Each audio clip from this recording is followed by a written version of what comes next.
बिस्मिल्लाहिर्रहमानिर्रहीम। अस्सलाम वालेकुम सामीन, आप सुन रहे हैं pakistanfirst.com पे द एडिटर्स शो और मैं हूं अली खान। सामीन, पिछले 24 घंटे पाकिस्तान की हिस्ट्री के मेरे ख्याल में सबसे इवेंटफुल 24 घंटे गुजरे। पाकिस्तान के प्राइम मिनिस्टर ने सुबह 5:45 पर कौम से खिताब किया और इस बात का फैसला सुनाया कि हम जो डिपोज चीफ जस्टिस और उनके और जजेस थे उन सबको हम बहाल कर रहे हैं। उन्होंने इसी स्पीच में पाकिस्तान में नाफिज शुदा 144 की जो शिक है मेंटेनेंस ऑफ पब्लिक ऑर्डर, उसको भी उठाने का हुक्म दिया और उसके साथ साथ उन्होंने इस बात का भी हुक्म सादर किया कि तमाम लोग जो गिरफ्तार थे पिछले चंद दिनों में, चंद हफ्तों में बल्कि, जिनको गिरफ्तार किया गया था लॉन्ग मार्च के तनासुर से, उन सबको छोड़ दिया जाए।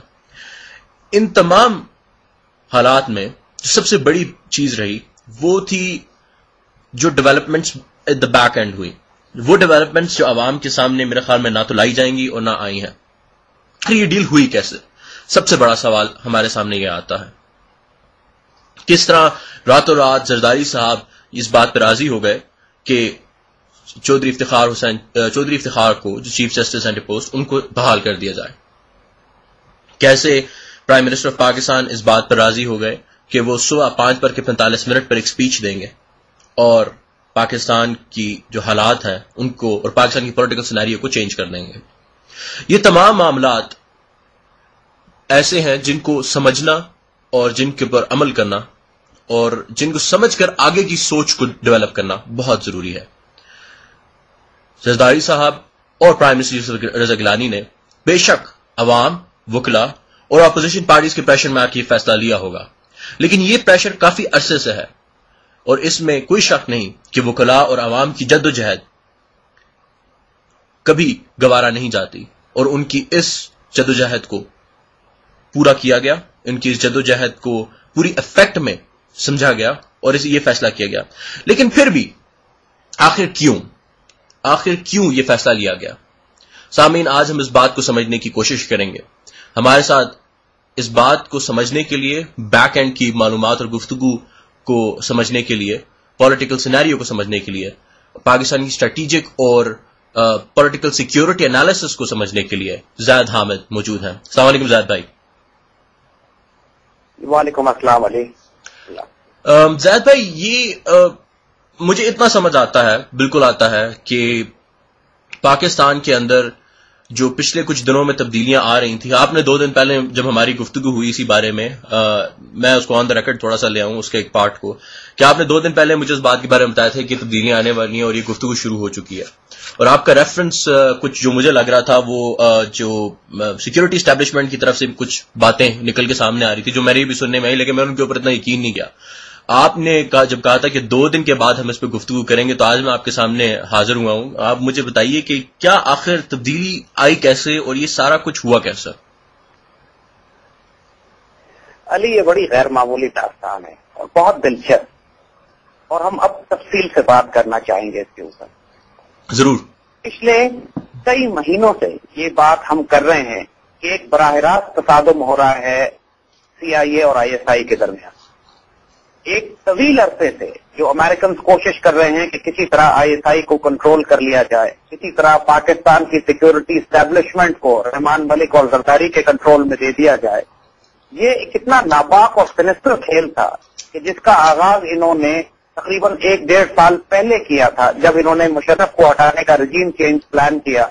और इनका मकसद अमेरिकन का ये था कि एक ऐसी हुकूमत हम लेकर आएंगे कि जो अब इनका जो मजीद एजेंडा इस खित्ते में है पाकिस्तान को तोड़ने का, उस पर फास्ट ट्रैक इम्प्लीमेंटेशन की जाएगी।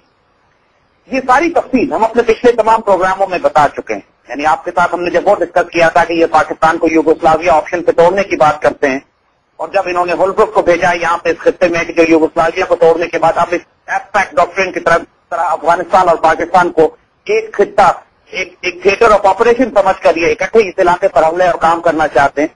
ये सारी तफसीलात हम पहले डिस्कस कर चुके हैं और ये भी हमने बात की थी कि किस तरह पाकिस्तान की सिक्योरिटी एस्टेब्लिशमेंट अब रेजिस्ट करना शुरू कर रही थी अमेरिकन गेम प्लान को। और उसकी सबसे पहली और बड़ी मिसाल हमारे सामने उस वक्त आई थी कि जब प्राइम मिनिस्टर गिलानी को हौसला दिया गया, उनको हिम्मत दी गई फौजी स्टैब्लिशमेंट की तरफ से कि वो जनरल महमूद दुरानी को सैक करें। महमूद दुरानी एक नॉन CIA एसेट था और इसका किरदार माजी में भी इतना मशकूक रहा है कि जनरल ज़ियाउल-हक के तैयारे के तबाही में भी उस हवाले से भी इन पर शक किया जाता रहा है। बिल्कुल। और इनको बराह रास्त अमेरिका से भेजा गया था पाकिस्तान के नेशनल सिक्योरिटी एडवाइजर बनाकर। बिल्कुल।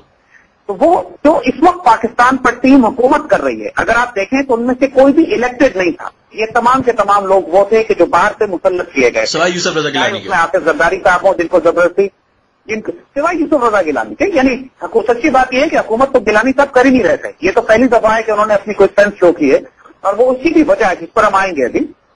लेकिन जो हुकूमत इस मुल्क में कर रहे थे वो आसिफ जरदारी साहब कर रहे थे, जिनको NRO से जबरदस्ती अमेरिकन ने धुलवा के नापाक और करप्ट तरीन हुक्मरान हमारी तारीख का हमारे साथ मुसल्लत किया गया था। दूसरा ये सलमान काफिर थे जिनके बारे में कुछ ना ही कहा जाए तो बेहतर है। तीसरा हुसैन अक्कानी थे, फिर रहमान मलिक थे। और इस किस्म के चार, और तरीन साहब जो अभी फाइनेंस के मिनिस्टर अपॉइंट किए गए हैं, ये तमाम अपॉइंटेड लोग हैं जो CIA, city bank, world banking system या ज़ायनिस्ट लॉबी की तरफ से इस मुल्क में अपॉइंट किए गए थे। और महमूद अली दुरानी उसके अंदर एक बड़े कैरेक्टर थे। सही। तो इलेक्टेड गवर्नमेंट की पीपल्स पार्टी की, गिलानी साहब और उनकी कैबिनेट और बाकी जिनको मैंडेट दिया गया था, उनका तो प्रैक्टिकली कोई रोल था ही नहीं इस मुल्क को चलाने में। यानी उनसे ज्यादा कमजोर और वीक हुक्मरान तो हमारी तारीख में नहीं आए एक पार्लियामेंट्री डेमोक्रेसी में।